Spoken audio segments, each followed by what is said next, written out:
Vossa Excelência, a palavra. Muito obrigada, presidente. Primeiro, senhor presidente, eu creio que nós poderíamos dar um espaço de tempo maior para iniciarmos esse debate sobre um projeto tão importante como é o projeto de lei relativo aos precatórios. Eu tenho aqui em mãos o projeto de lei da Câmara número 57, projeto de origem, que estabelece a possibilidade do governo federal lançar mão dos recursos do dinheiro depositado na rede bancária relativos aos precatórios, ou seja, recursos que têm dono, que pertence ou a pessoas físicas ou a pessoas jurídicas, senhor presidente. Nós iniciamos o debate dessa matéria, já estamos debatendo a matéria há algum tempo no âmbito das comissões e, algum tempo atrás, debatemos também os precatórios relativos aos governos dos estados para a utilização dos governos dos estados. Entretanto, o que nós estamos fazendo agora é discutindo os precatórios para serem utilizados pelo governo federal, senhor presidente. E ontem o debate foi tão importante, senador Paulo Paim, senadora Fátima Bezerra, que a Comissão de Assuntos Econômicos solicitou vistas coletivas do projeto. Nós lá, naquele momento, tínhamos condições, porque tínhamos número de parlamentares, para derrotar o projeto caso fosse analisado, em decorrência das inúmeras críticas que foram feitas não só ao conteúdo objetivo do Congresso, mas ao seu aspecto relativo à constitucionalidade, porque esses recursos, senador Otto, são recursos privados, grande parte deles recursos oriundos de decisões judiciais e que e o dinheiro está devidamente depositado conforme decisões proferidas anteriormente. O Estado brasileiro, nem mesmo, o governo brasileiro, nem mesmo através de uma autorização legislativa, teria como acessar esse tipo de recurso.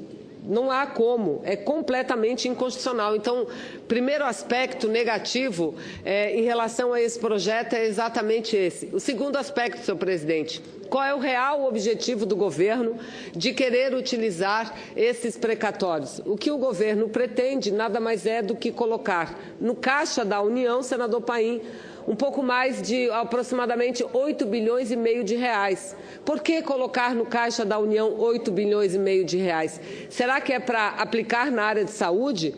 Aplicar na área de educação? Não. É para tentar recompor as finanças públicas, que estão completamente desorganizadas, fora de controle. Vejam os senhores e as senhoras, ano passado aprovou-se a LDO para este ano, a Lei do Orçamento Anual para este ano de 2017. E foi previsto o maior, num projeto de lei original, o maior déficit que já foi previsto na história da República nos últimos tempos.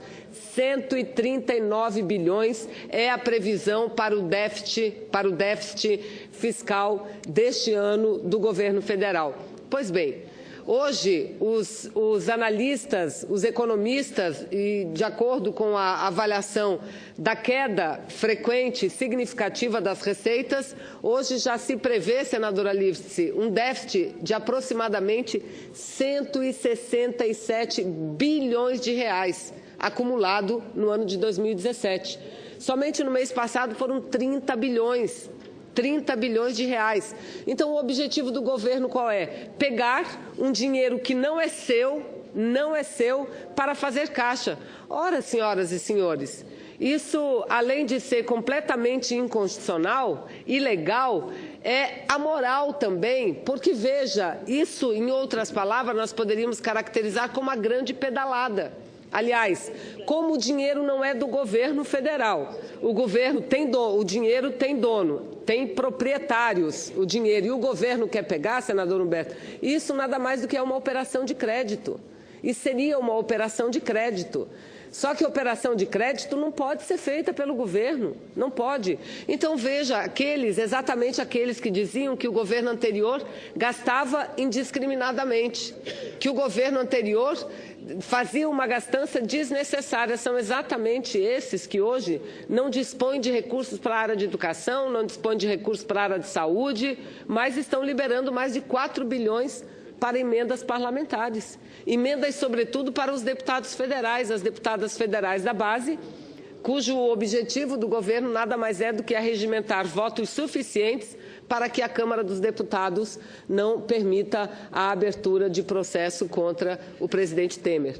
Eu quero dizer que vim da Câmara, conversei com vários deputados federais e o clima hoje na Câmara dos Deputados, senadora Lídice, é um clima que tratam o presidente Temer como o presidente do passado. Já estão trabalhando a sucessão do presidente Temer. Então, não dá para votarmos um projeto tipo esse. Nós vimos intervenções extremamente corretas, mais do que corretas, intervenções que são muito coerentes com posturas recentes. O senador Ferraço, que aqui está, o senador Ferraço fez uma dura crítica e correta ao projeto, uma dura crítica. O senador Armando Monteiro também fez uma intervenção corretíssima, defendendo o interesse do setor privado, mas não há problema. O que nós não podemos fazer é permitir que o Congresso Nacional, o Senado principalmente, aprove à torto e direito projetos de leis que são ilegais.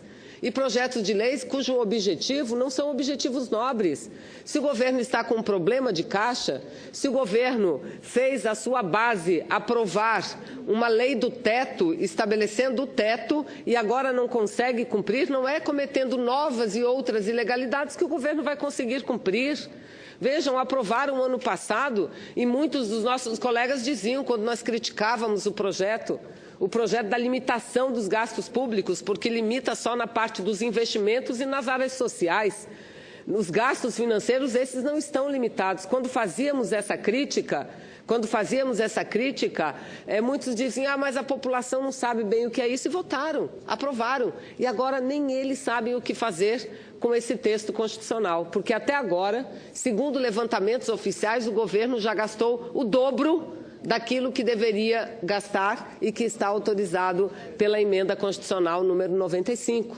Então, qual a fórmula que eles buscam para resolver um problema e que não é a resolução do problema, é para tapar um buraco? Porque esse projeto não resolve problema nenhum. Além de criar um grande problema institucional, um grande problema legal, porque, obviamente, o projeto vai esbarrar no Supremo Tribunal Federal. Além disso tudo, o projeto não resolve o problema do país. O projeto vai injetar em torno de 8,5 milhões no caixa da União. Apenas isso, tapando um buraco para uma crise que é muito maior do que essa, para uma crise que é muito mais significativa.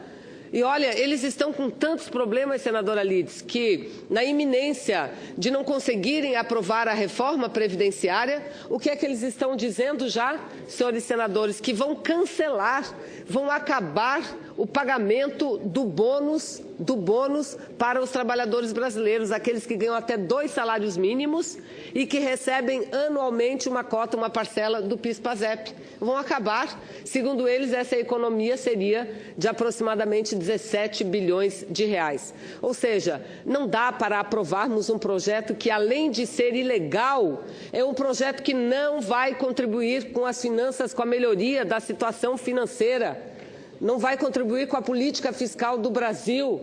Pelo contrário, só vai trazer mais instabilidade. Então, é por isso, senhor presidente, senhoras senadoras, senhores senadores, que eu venho, nesse primeiro momento, espero o senador Castro ter uma segunda oportunidade de falar, de vir à tribuna e falar de forma mais organizada em relação a esse projeto de lei que consideramos extremamente negativo para a saúde das finanças públicas. Muito obrigada.